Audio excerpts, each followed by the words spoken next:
Monitoring সুপারভিশনের অভাব, monitoring lapses হতে পারে একটা, আরেকটা হলো স্যাবোটাজ হতে পারে। মনিটরিং ল্যাপসেস যেমন ভাইয়া বললো যে আপনার আমাদের নির্দিষ্ট একটা টাইম অন্তর অন্তর সুপারভাইজ করতে হবে আসলে যে আমার জিনিসপত্রগুলো ঠিক আছে কিনা। তারপরে এটা যদি হয়ে থাকে তাহলে ওকে, কিন্তু এখন আজকে যেটা ঘটলো, এখন যেহেতু দেশের সিচুয়েশন খারাপ, আমাদের পলিটিক্যাল আনরেস্ট আছে, সেক্ষেত্রে এটা একটা স্যাবোটাজ হতে পারে।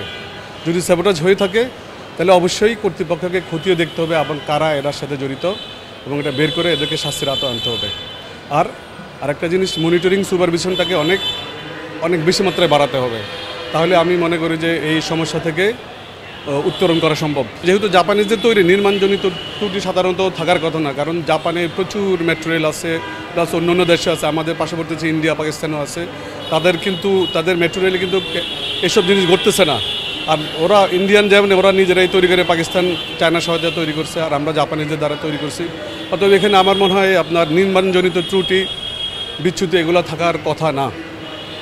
তো সেক্ষেত্রে আমাদেরকে ওই যে এটা মনিটর করতে হবে, সুপারভাইজ করতে হবে, আর স্যাবোটাজ হয়ে থাকলে অবশ্যই এটা খতিয়ে দেখতে হবে সরকারকে। আমি তো মনে করি যে প্রতি সপ্তাহে বা মাসে, যেহেতু এটা একটা বড় প্রজেক্ট, বাংলাদেশে একটা বৃহৎ প্রকল্প ট্রান্সপোর্ট লাইনে, সেক্ষেত্রে আমার মতামত হইল প্রতি সপ্তাহ বা 2 সপ্তাহ পর পর এটার রিপেয়ারিং বা কোন জায়গায় কোন প্রবলেম আছে সেগুলো যাচাই বাছাই করা খুব জরুরিভাবে এটা পদক্ষেপ নেওয়া উচিত।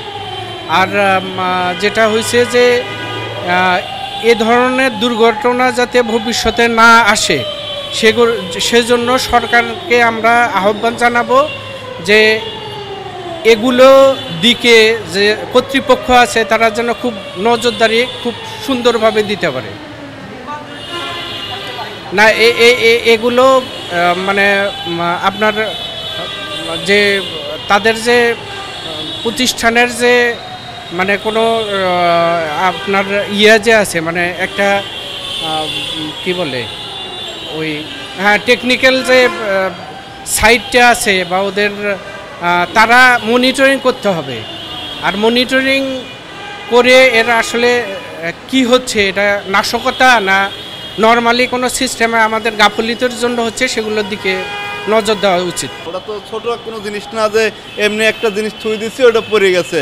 ওটা তো যে কোনো জিনিসের যে কোনো কারণ, ভুলের কারণ জন্য তো ওটা পড়ছে, ওটা তো এমনি তো পড়ার কথা না, তো বোঝেন নাই? এটা আমরা বিচার চাই, এটা অবশ্যই শাস্তি চাই। হ্যাঁ, আগে করা আছে, আগে তো অবশ্যই, তাহলে আমার গুটি হলো আমার যে কোনো কারণবশত কারণের জন্য তো এটা হয়েছে, তাহলে আমার অবশ্যই একটা জিনিস আমরা রাখলে ওটা তো আমাদের দেখতে হবে জিনিসটা ঠিক আছে কি না, আমাদের তো দেখা লাগবে না জিনিসটা। ওটা তো ছোট জিনিস না, তো পড়ে গেছে ভাই। আমাদের মনে হয় যে এনকার যে কর্ম যারা আছে ওইদের এলো কর্মলয়সের জন্য ওইদের এটা হতে পারে, আমাদের জানা যে ওরা তো ভালো করে কোনো জিনিস কাজ করতেছে না, ভালোভাবে কোনো করতেছে না, এটা আমাদের লাগতেছে, বুঝছেন।